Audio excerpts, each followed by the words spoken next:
Dicen que para crear una obra maestra hacen falta horas, pinceles, colores y una enorme preparación. Pero hubo un artista que rompió todas las reglas. Un pintor capaz de capturar una figura entera, sin levantar la mano, en un solo trazo continuo. Y mientras el mundo se maravillaba con esa técnica, otro genio transformaba el arte desde sus cimientos, a Pablo Picasso.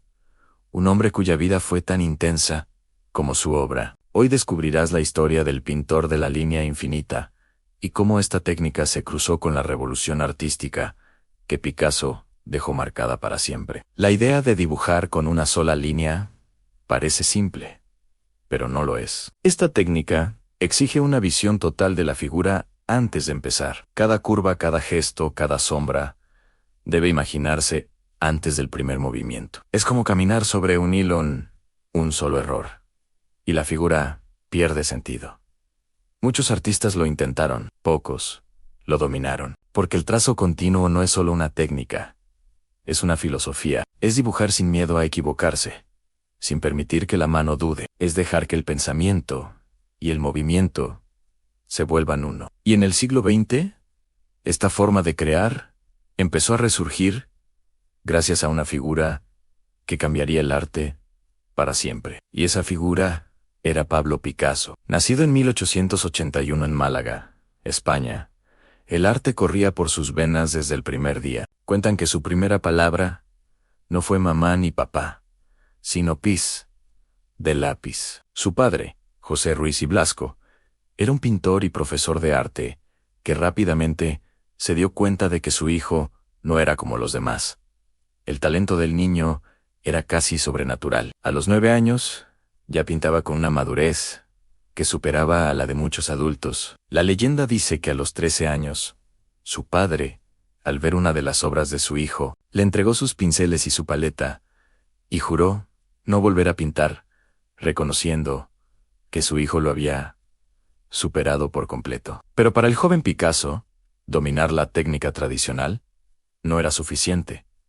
No quería ser simplemente un buen pintor, quería ser un innovador. No quería seguir las reglas del arte académico, no quería repetir lo que ya existía, quería romperlo todo. Y así, con esa ambición insaciable, comenzó uno de los viajes artísticos más intensos y revolucionarios de la historia. Picasso abandonó el estilo realista que había dominado con tanta facilidad para buscar algo nuevo, algo que nadie hubiera visto antes. Se mudó a París, el epicentro del arte mundial.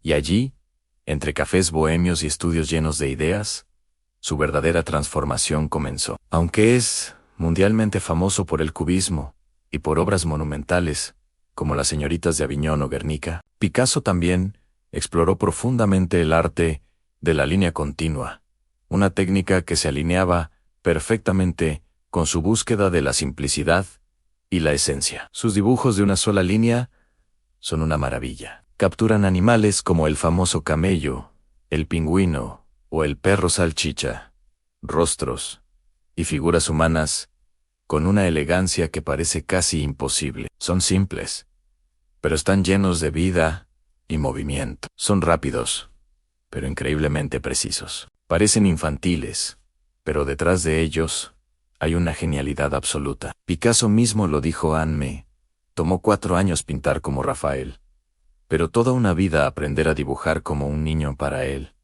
La línea continua era libertad pura, era movimiento congelado en el tiempo. Era una forma de demostrar que el arte no necesita complejidad para ser profundo, que en la sencillez a menudo se encuentra la mayor verdad. Durante su larguísima vida, que abarcó 91 años, Picasso fue increíblemente prolífico. Se estima que creó más de 50.000 obras. Esto incluye pinturas, esculturas, cerámicas, dibujos y grabados. Su capacidad de trabajo era legendaria, y su estilo evolucionó constantemente, sin detenerse nunca. Para entender su viaje, podemos dividir su obra en varios períodos clave que definieron la historia del arte. Primero, tenemos su período azul, que va aproximadamente de 1901 a 1904, este fue un tiempo de profunda tristeza y melancolía para Picasso, provocado en gran parte por la pobreza que experimentaba,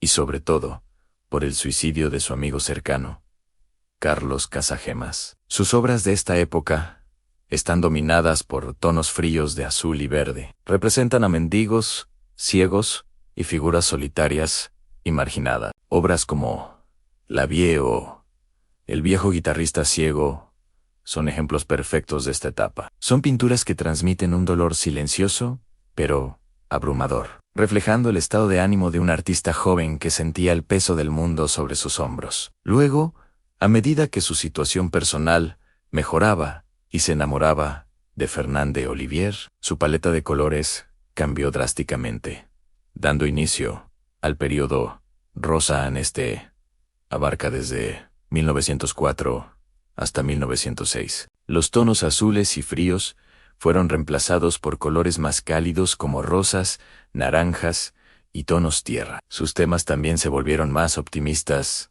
y humanos. Picasso se sintió fascinado por el mundo del circo, y sus lienzos se llenaron de acróbatas, arlequines, payasos y saltimbanquis. Obras como Familia de acróbatas muestran una ternura y una calidez que contrastan fuertemente con la desolación de su período anterior. Es un arte más lírico, más poético, que celebra la vida de estos artistas errantes. Y entonces llegó la revolución. En 1907, Picasso pintó una obra que lo cambiaría todo en Las señoritas de Aviñón. Esta pintura marcó el comienzo del cubismo, un movimiento que desarrolló junto a su amigo y colega Georges Braque. El cubismo rompió con 500 años de tradición artística occidental. En lugar de representar los objetos desde un único punto de vista, los descomponían en múltiples perspectivas simultáneas, mostrándolos en fragmentos geométricos. Era una forma completamente nueva de ver la realidad, de analizarla y reconstruirla en el lienzo. Fue un escándalo en su momento, pero hoy se considera una de las obras más importantes del siglo XX. Finalmente, no podemos hablar de Picasso sin mencionar su obra más poderosa y políticamente cargada en Guernica, pintada en 1937 en respuesta al bombardeo nazi de la ciudad vasca de Guernica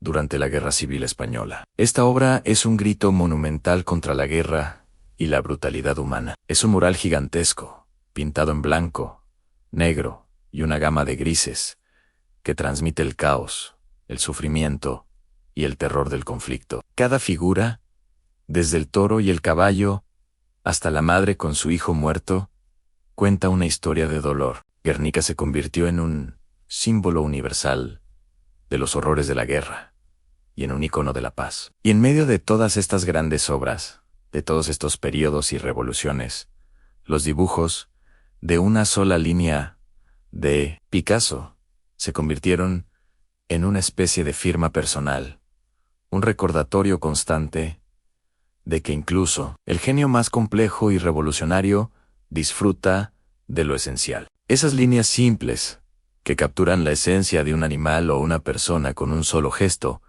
nos enseñan que el arte, en su forma más pura, es la conexión directa entre la mente, el corazón y la mano. Y ese fue el verdadero secreto de Picasso.